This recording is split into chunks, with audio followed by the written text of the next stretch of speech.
Hi chemistry learners, welcome back to my channel Chemistry with Bhumika.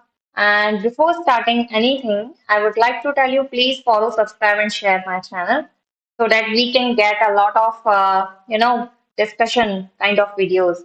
Okay, so now come quickly on Raoult's law. देखो हम लोगों ने last series में concentration based numericals कर लिए हैं एंड रीज लॉ पर हमने कंपटीशन के क्वेश्चंस भी कर लिए हैं और उसके बारे में भी डिस्कशन कर लिया है। सेम एज आज हम लोग यहाँ करेंगे राउल्स लॉ के बारे में पहले थोड़ा सा हम पढ़ेंगे और उसके बाद हम लोग स्टार्ट करेंगे इसके इंपॉर्टेंट क्वेश्चंस किस टाइप के क्वेश्चंस आपके कंपटीशन में आए हैं और आपके बोर्ड एग्जाम्स में आए हैं वो हम लोग एक एक करके डिस्कस करेंगे। लेकिन उससे पहले हम बात करते हैं राउल्ट लॉ के बारे में।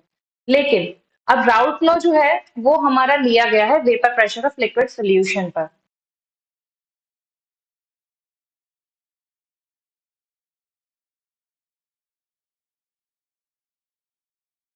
Vapour pressure of liquid solutions. ठीक है, इसके बारे में पहुंचने से पहले जरा हम गैसेस पर आते हैं। ठीक है, अगर आपको किसी एक कंटेनर में हम यहाँ पर क्या करें, आपको गैसियस मॉलिक्यूल्स दे दें और इस कंटेनर को हम क्या करें, कवर्ड कर दें। ठीक है, अब क्या होगा कि कुछ मॉलिक्यूल तो यहाँ स्टिक कर जाएंगे। ठीक है, कुछ मॉलिक्यूल ऊपर स्टिक कर जाएंगे, कुछ इस वॉल पर आ जाएंगे और कुछ जो है वो बीच में रह जाएंगे। अब जो बीच वाले मॉलिक्यूल हैं वो लगाकर क्या करेंगे, आपस में कोलाइजन करेंगे, टकराएंगे। तो इनसे क्या होगा, कोलाइजन से इनकी काइनेटिक एनर्जी बढ़ेगी। और जो कॉर्नर वाले मॉलिक्यूल्स से क्या उनमें भी उतना ही कोलाइजन हो रहा है जितना बीच वाले मॉलिक्यूल्स में हो रहा है, उनमें उतना नहीं हो रहा। ठीक है, तो क्या होगा कि जब बीच वाले मॉलिक्यूल जो कोलाइजन कर रहे थे उनकी काइनेटिक एनर्जी इंक्रीज होती जाएगी और जो वॉल्स वाले थे उनकी काइनेटिक एनर्जी क्या होगा, उतनी नहीं रहेगी। सिमिलर चीजें होती हैं लिक्विड्स के साथ, लेकिन क्योंकि लिक्विड उतने ज्यादा फ्री नहीं होते जितने गैसियस मॉलिक्यूल्स होते हैं, तो उनमें क्या होता है कि काइनेटिक एनर्जी गैसेस से थोड़ा कम होती है। लेकिन यही डिफरेंस आता है कि दोनों के बीच में जो पार्टिकल्स हैं लिक्विड्स के, उनमें किसी की काइनेटिक एनर्जी ज्यादा होती है, किसी की कम होती है। इसीलिए जब भी हम ये कैलकुलेट करते हैं तो हम हमेशा एवरेज काइनेटिक एनर्जी कैलकुलेट करते हैं। अब यहाँ पर आ जाएं इस फर्स्ट वाले बीकर पर। इसमें क्या हुआ है कि इस कंटेनर में आपको कुछ लिक्विड दिया हुआ है। इस लिक्विड में अगर आपको ध्यान हो, हम लोग क्लास 11th में हम पढ़ते थे टॉपिक सरफेस टेंशन। उसमें आपसे पूछा जाता है कि रेन ड्रॉप्स जो है वो सर्कुलर क्यों हो जाती हैं, या आप जब ग्लास के जो बीड्स बनाते हैं वो सर्कुलर क्यों हो जाते हैं पानी में डालने के बाद। तो हमने उसमें पढ़ा था कि पार्टिकल्स के बीच में कुछ इंटरेक्शन होता है, कुछ अट्रैक्शन फोर्सेस वहां अप्लाई होते हैं। तो उससे क्या होता है कि जो अबव लेयर वाले जो पार्टिकल्स हैं ये नीचे वाले जो पार्टिकल्स हैं इनको डाउनवर्ड साइड पुश करते हैं या खींचते हैं अपनी तरफ। तो उससे क्या होता है कि इनके बीच में टेंशन क्रिएट होता है और ये इजीली अपनी सरफेस को छोड़कर नहीं जा पाते। लेकिन अगर आप इस लिक्विड को ओपन एनवायरनमेंट में छोड़ोगे तो क्या होगा कि ये एटमॉस्फेयर से कॉन्टिन्यूसली एनर्जी अब्सॉर्ब करता रहेगा और जो फर्स्ट लेयर वाले जो पार्टिकल्स हैं वो हाई एनर्जी की वजह से अपने सरफेस को छोड़ छोड़कर एनवायरनमेंट में जाते रहेंगे। ऐसे एग्जाम्पल्स आपने बहुत सारे देखे हैं, बारिश होती है कई बार सड़कों पर, रोड पर बहुत ज्यादा पानी भर जाता है और धीरे धीरे करके वो पानी अपने आप एवापोरेट हो जाता है क्योंकि एनवायरनमेंट से एनर्जी अब्सॉर्ब कर रहे हैं, पार्टिकल्स ऊपर की लेयर जो है वो कंटिन्यूअसली फ्री फॉर्म में उड़ते जा रहे हैं। अब क्या होता है कि अगर इनको यहीं क्लोज कर दिया जाए तो क्या इनका ये नेचर खत्म हो जाएगा? क्या ये जो फर्स्ट लेयर पार्टिकल्स थे इनकी एनर्जी की वजह से जो इनका मूव करने का नेचर था ये खत्म होगा? नहीं होगा। तो ये फर्स्ट लेयर वाले क्या करेंगे, ये इस तरीके से इस बीकर में आ जाएंगे और इस पूरे इनकी जो वॉल्स हैं, इस बीकर की वॉल, इस पर प्रेशर लगाते रहेंगे। तो ये प्रेशर किसने लगाया? वेपर ने। ठीक है, अब वेपर ने प्रेशर लगाया है तो इसको हम लोग क्या नाम देंगे? वेपर के प्रेशर को हम लोग बोल देंगे यहाँ से क्या, ये वेपर प्रेशर। ठीक है, तो अगर हम किसी एक प्योर लिक्विड की बात करेंगे तो हम उसको पीए बोल देंगे, जो भी हमने पी फॉर वाटर या जो भी हमने वॉलेटाइल लिक्विड लिया हुआ है। लेकिन अगर हमने वही क्या करा है कि किसी दूसरा कोई कंपाउंड ले रखा है तो उसके नाम पे हम बोल देंगे। तो हर एक जो लिक्विड्स हैं उन सब के वेपर प्रेशर क्या होंगे, अलग अलग लगेंगे। अब क्या होता है, हमारे दो टाइप के होते हैं लिक्विड्स, एक तो होते हैं जिन्हें हम बोलते हैं वॉलेटाइल लिक्विड और एक होते हैं हमारे नॉन वॉलेटाइल लिक्विड्स। ठीक है, अब ये दो टाइप के लिक्विड्स क्या होते हैं, जैसे मैं यहाँ बात करूं कि अल्कोहल ले लिया हमने, इसमें वाटर ले लिया, है ना, और भी बहुत सारे ले सकते हैं, पेट्रोल, डीजल, कैरोसिन, ये सब हम ये सब किसमें कंसीडर करते हैं? वॉलेटाइल में। इनको वॉलेटाइल में क्यों लिया? क्योंकि जब आप इन लिक्विड्स को भर के रखते हो तो इनकी वेपर्स जो है वो कंटिन्यूअसली फॉर्म होती रहती हैं। अगर आप पानी को भी एक दिन के लिए बंद करके रख दोगे तो जब आप उसका लिड ओपन करोगे तो आप देखोगे कि उसके लिड के नीचे बहुत सारी वाटर ड्रॉपलेट्स वहां पर प्रेजेंट होंगी, ठीक है। वो क्या हो रहा है कि वाटर वेपर्स उससे बाहर निकलने के लिए उसे प्रेशर लगा रही है, उसे उठाने की कोशिश कर रही है कि वो बाहर एटमॉस्फेयर में जा सके। वहीं अगर हम नॉन वॉलेटाइल लिक्विड लें तो नॉन वॉलेटाइल लिक्विड में आप यहाँ पर ऑयल्स ले सकते हो, है ना। कौन से ऑयल? ये जो आप घर में मस्टर्ड ऑयल वगैरह यूज कर रहे हो, इनका जो है वो वॉलेटिलिटी इतनी कम होती है कि आप उसे ऐसे कैसे छोड़ोगे तो आपको उतनी ही अमाउंट में, मतलब नेग्लिजिबल अमाउंट वहां पे लॉस होगा, आप उतनी अमाउंट में आप उसे फाउंड कर सकते हो। तो उस टाइप के लिक्विड्स को हम कहते हैं नॉन वॉलेटाइल लिक्विड, जो बिल्कुल ना के बराबर प्रेशर एक्सर्ट करते हैं, जिसे हम जीरो भी कंसीडर कर सकते हैं, ठीक है। अब यहीं से हम लोग चलते हैं अपने राउट लॉ की तरफ। तो देखो यहाँ पर हमने एक ये कंटेनर लिया हुआ है, इसको मैं नाम दे देती हूँ यहाँ पर ए, ठीक है। अब इसके अगर प्रेशर के बारे में बात की जाए तो देखो राउट लॉ ने क्या कहा कि किसी भी जो आप सोल्यूशन ले रहे हो उसका वेपर प्रेशर, सोल्यूशन से यहाँ मेरा मतलब है प्योरिटी की तरफ, ठीक है। अभी हमने ए टाइप के बीकर के बारे में बात कर रहे हैं। तो उसका जो वेपर प्रेशर होगा वो डायरेक्टली प्रोपोर्शनल होगा उसके मोल फ्रैक्शन के। भाई मोल फ्रैक्शन क्या है? कंसंट्रेशन। अगर आप कंसंट्रेशन किसी लिक्विड का ज्यादा ले रहे हो तो डेफिनेटली उसका वेपर प्रेशर बहुत ज्यादा बनेगा। अगर आप उसका अमाउंट कम ले रहे हो तो वेपर प्रेशर भी कम लगेगा। तो वेपर प्रेशर को हम यहाँ किससे डिनोट कर रहे हैं? पी से। तो पी जो है वो किसके डायरेक्टली प्रोपोर्शनल है? एक्स के। अब यहाँ से प्रोपोर्शनैलिटी का हमने साइन हटाया तो ये आ गया के इंटू एक्स। अब क्योंकि हम ए को लेके बात कर रहे हैं तो हम यहाँ पर दोनों को ए भी बोल सकते हैं, ठीक है। अब यहाँ पर अगर बात करी जा रही है कि क्योंकि हमारा कंपोनेंट एक ही टाइप का है और एक्स का फॉर्मूला क्या होता है हमारा? N upon n plus n, जहां पर हम क्या करते हैं सॉल्यूट के भी मोल्स दे रहे हैं और सॉल्वेंट के भी। पर अगर हम प्योरिटी की बात करें कि सॉल्वेंट तो है ही नहीं, तो हम क्या कंसीडर कर सकते हैं कि जो एक्स ए है ये हमारा क्या है यहाँ से 1। तो हमारा जो पी है वो किसके इक्वल हो जाएगा यहाँ से? के, ठीक है। अब क्योंकि प्योरिटी की बात की जाए, आप देखो एक चीज यहाँ पर सीखना, जब भी आप किसी प्योरिटी को लेकर बात करोगे तो वहां पर आप डिग्री लगा दोगे। इस डिग्री से आपको हमेशा समझ में आएगा कि यहाँ पर कोई दूसरा कंपोनेंट प्रेजेंट ही नहीं है, सिर्फ एक के बारे में बात की जा रही है। तो हम ऐसा अज्यूम कर सकते हैं कि पी नॉट ए यानी कि एक कंपोनेंट का जो प्रेशर है वो के इक्वल है। तो आप क्या करोगे कि आपका ये जो फॉर्मूला है, ठीक है, ये फर्स्ट फॉर्मूला इसमें उठा के ये वैल्यू पुट कर दोगे तो पी ए आपके किसका इक्वल आ जाएगा यहाँ से? पी नॉट ए एक्स ए के। ये आपका हो गया यहाँ से पहला फॉर्मूला। अगर यहीं पर आप बी के बारे में बात कर रहे हो, अगर दूसरा जो बीकर है उसमें आपने बी वॉलेटाइल लिक्विड ले रखा है तो सेम फॉर्मूला बनता जाएगा, P B is equal to P not B x B. और अगर यहाँ पर आपने दोनों ए प्लस बी को मिक्स कर दिया दोनों ही आपके वॉलेटाइल लिक्विड से, तो ऐसे में आपके सोल्यूशन का वेपर प्रेशर क्या बनेगा? यहाँ पर आप चाहें तो पी एस लिख सकते हैं, एस स्टैंड्स फॉर सोल्यूशन। तो P S is equal to P A plus P B, आपके दोनों का यहाँ पर प्रेशर का आप सम कर दो तो ये फॉर्मूला क्या आ जाएगा आपका यहाँ से? P not A x A plus P not B x B, ठीक है। यहाँ पर आपको कोई प्रॉब्लम नहीं होनी चाहिए। अगर आपसे डेफिनेशन पूछता है कि दो बाइनरी सोल्यूशन के लिए वेपर प्रेशर का डेफिनेशन अगर आपको वहां एक्सप्लेन करना है तो क्या करोगे? आप वहां लिखेंगे in two binary solutions of volatile liquids, ठीक है। दो वॉलेटाइल लिक्विड्स का जो बाइनरी, बाइनरी मतलब दो का जो सोल्यूशन आपने लिया है, तो total vapour pressure is equal to the sum of vapour pressure of A, आपका जो कंपोनेंट है A liquid and B component. तो आपने क्या करा? पी ए और पी बी का सम कर दिया तो आपको यहाँ से पी एस पता चल जाएगा।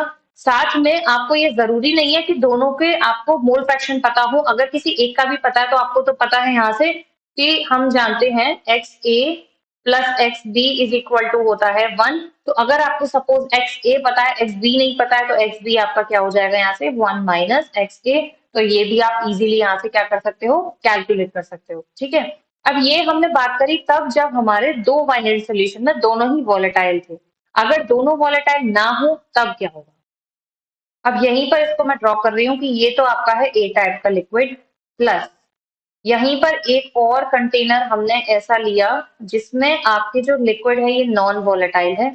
और नॉन वॉलेटाइल में हम लोगों ने बात किया था कि बहुत ही कम पार्टिकल्स बनते हैं, तो ना के बराबर वेपर प्रेशर आपका रहता है। ये हमारा हो गया यहाँ से बी टाइप का, ठीक है। और इन दोनों को मिक्स करने के बाद ये हो रहा है हमारा यहाँ से सोल्यूशन जिसमें ए और बी दोनों मिक्स हैं। इसके वेपर प्रेशर को नाम दिया मैंने पी नॉट ए, इसके वेपर प्रेशर को मैंने नाम दिया पी नॉट बी, और ये है हमारा यहाँ से सोल्यूशन। तो अगर हम बात कर रहे हैं कि अब बताओ टोटल सोल्यूशन में कि आपका वेपर प्रेशर क्या होगा, तो ये हमारा कैसा था, नॉन वॉलेटाइल, ये है हमारा वॉलेटाइल, और ये है हमारा सोल्यूशन। तो हमने अगर बात की कि सोल्यूशन में जब नॉन वॉलेटाइल में वेपर प्रेशर बनती ही नहीं है, तो पी नॉट बी हम कैसा कंसीडर कर सकते हैं, जीरो। तो आपके सोल्यूशन जो आएगा वो क्या आएगा, उसका पी नॉट ए एक्स ए, ये आपका हो जाएगा यहाँ से फॉर्मूला। तो आपको देखो बहुत ध्यान रखना है इस चीज का कि न्यूमेरिकल देते टाइम वो जरूर यही करेगा कि एक सोल्यूशन है, सॉल्यूट है जिसका वेपर प्रेशर इतना है, वो वोलेटाइल है, दूसरा नॉन वोलेटाइल है, उसका वेपर प्रेशर क्या होगा अगर सोल्यूशन का वेपर प्रेशर ये है। तो बच्चे क्या करते हैं, P S is equal to P not A x A plus P not B x B से निकालने बैठ जाते हैं। तो आपको ये चीज का ध्यान रखना है कि नॉन वोलेटाइल है, तुमसे ही जीरो लिख देना है वहां पे, ठीक है। स्टेटमेंट मेंशन कर देना कि नॉन वोलेटाइल में वेपर प्रेशर नहीं बनता है या नेग्लेजिबल अमाउंट में बनता है, इसलिए हम इसे जीरो कंसीडर कर सकते हैं। ठीक, नेक्स्ट पे चलते हैं। अब अगर यहाँ से बात की जाए तो क्या सारे लिक्विड्स आपके फॉलो करते हैं राउल्ट्स लॉ को। राउल्ट्स लॉ ने जो बताया P S is equal to P not A x A P not B x B, या आपका इन दोनों का अगर नॉन वॉलेटाइल भी है तो पी नॉट ए एक्स ए के इक्वल, तो क्या सारे लिक्विड फॉलो करते हैं, नहीं।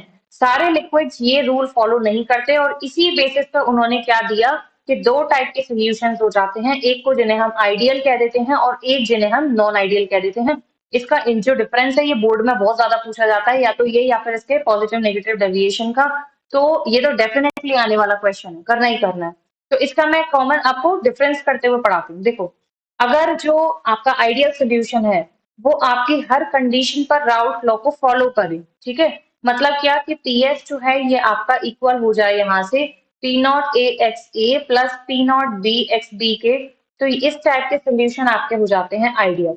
लेकिन जो सोल्यूशन आपका इसको फॉलो नहीं करेगा वो आपका क्या हो जाएगा, non ideal, P not A x A plus P not B x B. अब दूसरी चीज क्या हो, दोनों ही सोल्यूशन को मिक्स करने, अगर हम ए और बी दोनों को मिक्स कर रहे हैं, चाहे वॉलेटाइल वॉलेटाइल को चाहे नॉन वॉलेटाइल को, तो उन दोनों को मिक्स करने के बाद अगर उनके वॉल्यूम में कोई चेंज नहीं आ रहा, 10 ml आपने एक लिया 10 ml दूसरा लिया, मिक्स करने के बाद दोनों 20 ml मिल गए हमको, नेट चेंज हो गया हमारा जीरो। तो डेल्टा वी मिक्स अगर ये आपका जीरो है तो सॉरी आइडियल हो गया। और यहीं पर क्या हो जाएगा, अगर आपका delta V mixing is not equal to zero है तो ये आपका क्या हो जाएगा यहाँ से, नॉन वोलेटाइल। अगर दोनों को मिक्स करने के बाद दोनों ही सोल्यूशन को जितने टेम्परेचर पर लिया गया था दोनों का एवरेज सोल्यूशन का टेम्परेचर वही रहता है, तो ठीक है। लेकिन अगर उसने क्या करा, एनर्जी ले ली, एब्जॉर्ब कर ली या अपने अंदर से बाहर कर दी, तो वो नॉन आइडियल में आ जाएगा। तो ये मतलब क्या हुआ कि delta V H mix sorry enthalpy mix जो है वो आपका जीरो रहना चाहिए। अगर एनर्जी में चेंज नहीं आ रहा तो आइडियल, और अगर एनर्जी में आपके चेंजेस आ गए, delta H mixing is not equal to zero, तो ये किस में आ जाएगा, आपका नॉन आइडियल सोल्यूशन। ठीक है, अब यहीं से देखो, क्योंकि हम लोगों ने बात किया था कि आपका जो पी है, कॉमनली इसकी हम बात कर रहे हैं कि पी हम लोगों ने क्या बात किया था कि डायरेक्टली प्रोपोर्शनल किसके होता है, एक्स ए के। एक्स ले लेते हैं हम लोग।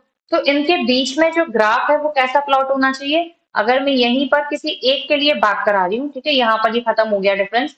अगर मैं यहाँ पर पी नॉट ए और एक्स ए के लिए आपसे ग्राफ प्लॉट करा रही हूँ तो ग्राफ कैसे जाना चाहिए आपका, अपवर्ड साइड, है ना, क्योंकि डायरेक्टली प्रोपोर्शनल रिलेशन आ रहा है।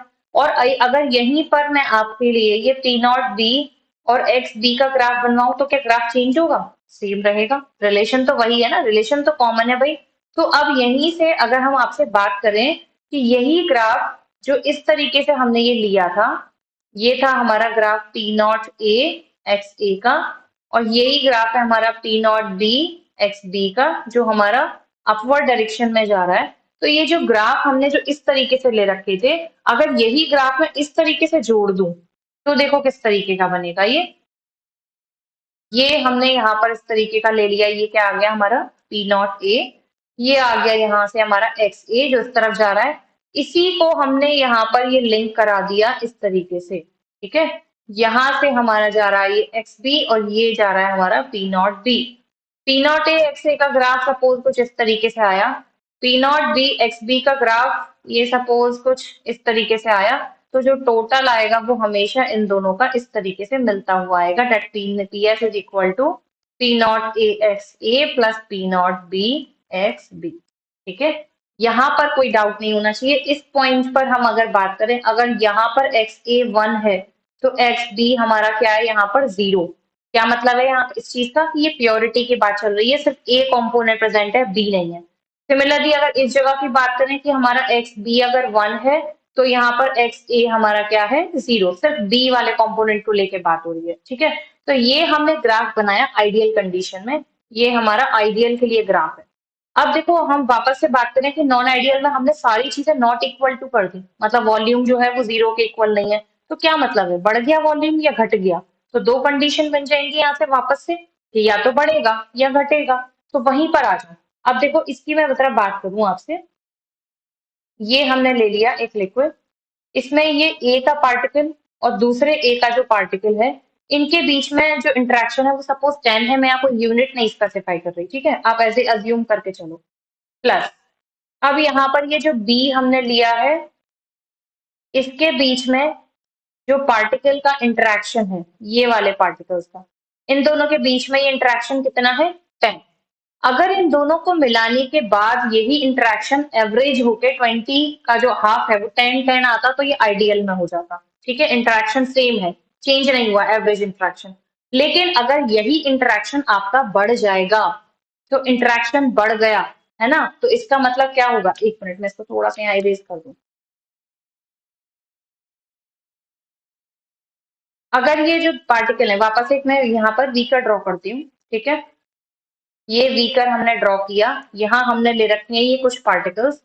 अगर ये पार्टिकल आपस में नीचे वाले पार्टिकल के इंटरेक्शन बढ़ गया, ये खींच रहे हैं उसे पकड़ पकड़ के कस के, ठीक है, तो ऊपर की तरफ अगर हमने इसको कवर्ड कर दिया है यहाँ से वेपर प्रेशर चेक करने के लिए, तो क्या ये पार्टिकल ऊपर की तरफ आ पाएंगे प्रेशर एक्सर्ट करने के लिए वॉल्स पर? नहीं आ पाएंगे ना, क्योंकि नीचे वाले पार्टिकल ने उन्हें कस के पकड़ा हुआ है, इंटरेक्शन बहुत बढ़ गया है। तो ऐसे में वेपर प्रेशर क्या हो जाएगा, कम हो जाएगा, बहुत कम वेपर्स आएंगी ऊपर की तरफ। लेकिन अगर यही पार्टिकल इसको ना खींचे, ये इंटरेक्शन आपस में हो जाए कम, तो बहुत ज्यादा वेपर बनेंगी, और बहुत ज्यादा वेपर बनेंगी तो बहुत ज्यादा वॉल्स पे क्या लगेगा, प्रेशर। तो वेपर प्रेशर हमारा क्या हो जाएगा, बढ़ जाएगा, और वो हो जाएगा हमारा यहाँ से पॉजिटिव डेविएशन। अब आ जाते हैं अपने डिफरेंस पर। तो पहला डिफरेंस यहाँ से हमारा क्या कहता है कि जो सोल्यूशन का वेपर प्रेशर होगा वो हमेशा पी नॉट ए, एक मिनट, ये हमारा किसका होगा, हमारा हमेशा पी नॉट ए जाए ए से ज्यादा, या पूरा हम अगर दोनों का ले रहे हैं पी नॉट बी जाए बी, इन दोनों के मिक्सचर से ज्यादा। ठीक है, लेकिन यहीं पर क्या हो जाएगा आपका कि यही जो टोटल प्रेशर है ये आपका हो जाएगा यहाँ से कम, पी नॉट ए जाए ए प्लस पी नॉट बी जाए बी। तो ऐसा किस लिए हुआ, क्योंकि जो ए और बी के बीच में जो इंटरेक्शन था वो यहाँ कैसा हो गया, प्रेशर ज्यादा हो रहा है, तो मतलब इंटरेक्शन कैसा हो गया आपका, लो। ठीक है, बहुत ज्यादा इंटरेक्शन नहीं है, और वहीं ये आपका इंटरेक्शन कैसा हो जाएगा यहाँ से, हाई। पार्टिकल्स में बहुत ज्यादा इंटरेक्शन है, बहुत अट्रैक्ट कर रहे हैं एक दूसरे को, तो इसका मतलब वो ऊपर फ्रीली मूव करने ही नहीं दे रहे। नेक्स्ट आ जाए, delta V mixing is more than 0। Solution को आपने मिक्स किया और मिक्स करने के बाद उसने एटमॉस्फेयर से मॉइस्चर और ज्यादा एब्जॉर्ब कर लिया। मॉइस्चर एब्जॉर्ब किया तो क्या हुआ, जो वॉल्यूम था वो बढ़ गया। यहाँ पर क्या हुआ आपका कि दोनों को मिक्स किया और मिक्स करने के बाद जो वॉल्यूम था वो घट गया। सोल्यूशन ने अपने अंदर से जो वॉल्यूम था, जो लिक्विड था, उसे इवेपोरेट कर दिया, तो क्या हो जाएगा आपका, ये नेगेटिव डेविएशन। नेक्स्ट पे आ जाओ, एंथैल्पी की बात करें, delta H mixing is positive. Positive मतलब हर चीज आपकी ज्यादा ज्यादा आए तो पॉजिटिव, और कम कम आए तो वही आपका क्या हो जाएगा, negative. Delta H mixing is less than, मतलब 0 और 0 से भी कम। अब देखो एक चीज, अगर किसी सोल्यूशन की एंथैल्पी बढ़ रही है, इसका मतलब क्या हो रहा है कि उसने एनर्जी और ज्यादा एब्जॉर्ब कर ली एटमॉस्फेयर से। तो जब एनर्जी एब्जॉर्ब कर ली तो वो किस टाइप का सोल्यूशन हो जाएगा हमारा, एंडोथर्मिक, है ना। और अगर उसने अपने अंदर से एनर्जी रिलीज कर दी, कम हो गई, तो सोल्यूशन कैसा है, बाहर की तरफ निकाल रहा है हीट को, तो ये सोल्यूशन कैसा हो गया हमारा, एक्सोथर्मिक। ये सब चीजें आपने बताई, कोई डिफरेंस नहीं, सब आप आराम से कराते जा रहे हो, ठीक है, कोई प्रॉब्लम नहीं होनी चाहिए। यहाँ तक इजी इजी पार्ट चल रहा है, सबसे ज्यादा हो जाए पॉजिटिव, कम हो जाए नेगेटिव। पॉजिटिव का अब देखो हम एग्जाम्पल लें। अब देखो पॉजिटिव के अगर हम एग्जाम्पल लें कि कौन कौन से वो एग्जाम्पल हैं, तो देखो यहाँ पर आपको सबसे इजीएस्ट मैं बताऊं कि अल्कोहल प्लस वाटर, सबसे इजीएस्ट और इसका एग्जांपल अगर मैं बात करूं तो एसिड प्लस वाटर, ठीक है। आई होप आपको यहाँ दिखना चाहिए। तो एसिड में जब आप वाटर मिलाओगे तो नेगेटिव में हो जाएगा, अल्कोहल में वाटर मिलाओगे तो आपका पॉजिटिव डेविएशन हो जाएगा, ठीक है। अगर यहीं पर नेक्स्ट हम बात करें, मैं दूसरा एग्जाम्पल यहाँ लिख देती हूँ इस जगह, सेकेंड एग्जाम्पल, ठीक है। अगर यहीं पर एसीटोन प्लस बेंजीन ले लिया जाए तो ये हो गया हमारा पॉजिटिव का एग्जाम्पल। और इसी में अगर मैं यहाँ ले लूं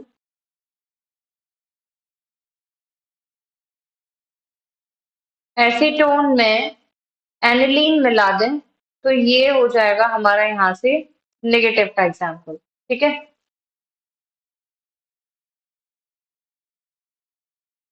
अब देखो क्या करते हैं, इसके ग्राफ पर आते हैं। तो ग्राफ में जो हमने बात किया, देखो ये वाले ग्राफ को थोड़ा नोटिस करो। अब इसमें हमने अभी आइडियल का ग्राफ बनाया था तो हमने स्ट्रेट लाइंस प्लॉट की थी, ठीक है। तो ये जो डॉटेड वाली लाइंस जा रही है ना, ये हमारी आइडियल को लेकर है।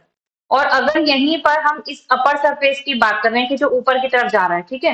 ये जो ऊपर की तरफ जो जा रहा है, इसका मतलब क्या है कि हर चीज बढ़ती हुई आ रही है, प्रेशर जो है वो बढ़ता हुआ आया। तो आपका जो पीए था, जो आना चाहिए था स्ट्रेट लाइन में, वो भी आपका बढ़ता हुआ आया, ठीक है। जो पीबी था वो भी आपका बढ़ता हुआ गया है, तो जो टोटल प्रेशर होगा वो भी इंक्रीज हो जाएगा। इसी का ऑपोजिट आप नेगेटिव में करोगे कि हर चीज जो आपकी है वो डाउनवर्ड साइड यानी कम होती हुई आएगी।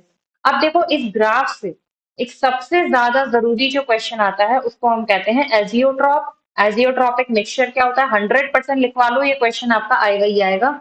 लेकिन कंपटीशन में किस तरीके से आएगा वो भी बात करते हैं, ठीक है। तो नेक्स्ट पर हम आते हैं एजियोट्रॉपिक मिक्सचर्स क्या होते हैं। उससे पहले मैं ये ग्राफ आपको एक बार और प्लॉट करके दिखाऊंगी।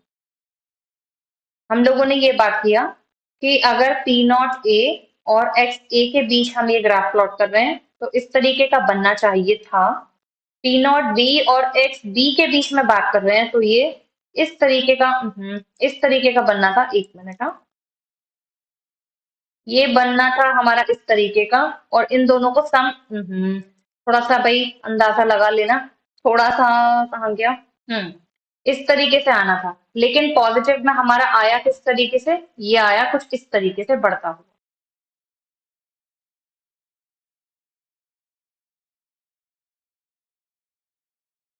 सिमिलरली हमारा नेगेटिव में हुआ है ये काम, कि ये जो ग्राफ है ये इस तरीके से आना था और ये आ रहा है हमारा इस तरीके से नेगेटिव में। अब देखो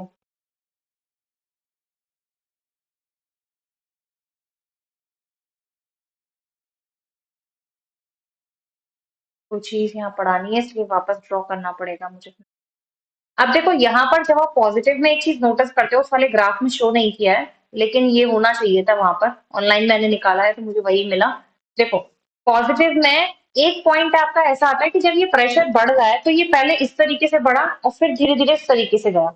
सिमिलरली नेगेटिव में जब ये डाउनवर्ड हुआ तो एकदम सर्कल नहीं डाउनवर्ड हुआ, पहले एकदम गया डाउनवर्ड फिर हल्का हल्का इस तरीके से। तो अब ये क्या चीज आ गई, देखो एक पॉइंट ऐसा आता है जब आपने यहाँ एक्स ए लिया, यहाँ एक्स बी लिया, दोनों टाइप के सेम वोलेटाइल टाइप के या नॉन वोलेटाइल टाइप के आपने लिक्विड्स लिए। तो जब ये दोनों मिक्स हो गए एक टाइम पे क्या होगा, इक्विलिब्रियम डेवलप हो जाएगा। सपोज मैं यहाँ पर आपसे बात कर रही हूँ इथाइल अल्कोहल, ये हमने 96% ले लिया और 4% ये इसमें ले लिया हमने वाटर, ठीक है। Concentrated form of alcohol. अब यहाँ पर जब हमने इस तरीके का कॉम्पोजिशन मिक्सचर लिया तो एक टाइम ऐसा आया कि जब XA और XB 100% मिक्स हो चुके हैं, मिसेबल हो चुके हैं, तो ये जो अब हमारा क्या बन गया, अल्कोहल प्लस वाटर सोल्यूशन बन चुका है। तो इस टाइप का मिक्सचर जहां पर आपका जो सोल्यूशन था वो कांस्टेंट बॉइलिंग पॉइंट पर, यानी कि अल्कोहल का बॉइलिंग पॉइंट कुछ और था, वाटर का कुछ और था, लेकिन मिक्स करने के बाद जब वो एक ही टेम्परेचर पर बॉईल होने लगे, उस टाइप के मिक्सचर को हम कहते हैं कांस्टेंट बॉइलिंग मिक्सचर या कांस्टेंट बॉइलिंग लिक्विड मिक्सचर या एजियोट्रॉपिक मिक्सचर या फिर एजियोट्रॉप। इन सब नाम से पूछा जाता है कि एजियोट्रॉप्स क्या होते हैं, the solution which boil at constant temperature and the composition are fixed at this temperature is called azeotropic mixture, azeotropic solution और azeotrophs। अब यहाँ भी ये जो पॉइंट है जो हम बना रहे हैं नेगेटिव में, इसको भी हम लोग यहाँ से एजियोट्रॉपी बोलते हैं, ठीक है। हर एक में जो फिक्स टाइम पर जो आ रहा है ऊपर वाले ग्राफ में देखो, देखो ये वाला जो आ रहा है ना यहाँ पे जो फिक्स्ड हो गया, इस चीज को हम लोग यहाँ क्या बोल देते हैं, ये कि ये हमारा एजियोट्रॉपिक हो चुका है। अब देखो यहाँ बात करो कि ये क्या होता है। अगर यहीं पर इस वाले ग्राफ पर चलते हैं हम लोग, इस वाले में देखो क्या हुआ है, ये हमारा है यहाँ से पॉजिटिव डेविएशन का, और ये है हमारा यहाँ से नेगेटिव डेविएशन का, ठीक है। अब देखो इसमें क्या होता है, आपका जो यहाँ से बॉइलिंग पॉइंट 100 डिग्री सेल्सियस है, ये किसका होता है, वाटर का, ठीक है। ये वाटर का बॉइलिंग पॉइंट है। और जो आपका अल्कोहल है, इसका बॉइलिंग पॉइंट आपका कितना आ रहा है यहाँ पर, ये 78.5 डिग्री सेल्सियस इथाइल अल्कोहल का ये लिया हुआ है, ठीक है। दोनों को जब मिक्स करा, 96% 4% जितना भी आप ले रहे हैं यहाँ पे कंपोनेंट, मिक्स करने के बाद क्या नोटिस किया कि अब जो सोल्यूशन का आ रहा है बॉइलिंग पॉइंट, वो आपका कितना आ रहा है, 78.2। तो क्या उन दोनों के बराबर आ रहा है, नहीं, दोनों से ही कम हो गया, इथाइल अल्कोहल से भी कम हो गया, वाटर से भी कम हो गया। तो दोनों को मिक्स करने के बाद जब फिक्स टेम्परेचर पर इसका बॉइलिंग पॉइंट कम हो जाए, तो इसको हम लोग बोलते हैं मिनिमम बॉइलिंग एजियोट्रॉप, ठीक है। थोड़ा सा मेरा राइटिंग मत माइंड करना, थोड़ा जो पेंटैग है उस पर कुछ इस तरीके से ही आता है। चलो, तो मिनिमम बॉइलिंग एजियोट्रॉप क्या हो गया कि जब दोनों को मिक्स किया तो बॉइलिंग पॉइंट कम हो गया, वो पॉजिटिव डेविएशन है। अब यहाँ लेते हैं, यहाँ पर नाइट्रिक एसिड प्लस वाटर ले लो, HCl प्लस वाटर ले लो, सबका बॉइलिंग पॉइंट के अकॉर्डिंग हम कंपेयर कर सकते हैं। तो सेम एज वाटर का बॉइलिंग पॉइंट कितना था, 100 डिग्री सेल्सियस, और जो यहाँ पर नाइट्रिक एसिड है इसका बॉइलिंग पॉइंट कितना था, 86 डिग्री सेल्सियस। दोनों को मिक्स किया, बॉइलिंग पॉइंट कितना आ रहा है यहाँ से, ये 120.5, दोनों से ही ज्यादा बढ़ गया। तो दोनों से जब ज्यादा बढ़ गया तो इसे आप क्या बोलोगे, यहाँ से मैक्सिमम बॉइलिंग एजियोट्रॉप। ये सबसे इंपॉर्टेंट क्वेश्चन है जो पूछा जाता है, what are azeotropic mixtures, how do you know which are minimum boiling, which are maximum boiling azeotropic. तो जो पॉजिटिव डेविएशन शो करेंगे वो मिनिमम बॉइलिंग शो करेंगे, जो नेगेटिव डेविएशन शो करेंगे वो मैक्सिमम बॉइलिंग आपका शो करेंगे। तो ये आपका पॉजिटिव डेविएशन और नेगेटिव डेविएशन के लिए एक और डिफरेंस आपका आ जाता है यहाँ पर, कि पॉजिटिव डेविएशन में आप मेंशन करोगे मिनिमम बॉइलिंग और यहाँ शो करोगे आप मैक्सिमम बॉइलिंग, ठीक है। यहाँ तक हमारा राउंड टॉ का बहुत अच्छा, मुझे लगता है ऐसा कि डिटेल्ड एक्सप्लेनेशन हो चुका है। अब इसके बाद हम लोग क्या करेंगे, इसके क्वेश्चन जो जो लास्ट ईयर में आए हैं वो, और कंपटीशन में जो जो आए हैं वो हम नेक्स्ट सीरीज में डिस्कस करेंगे। वीडियो थोड़ा लंबा हो जाता है, ठीक है। चलो, तब तक के लिए bye bye, have a nice day.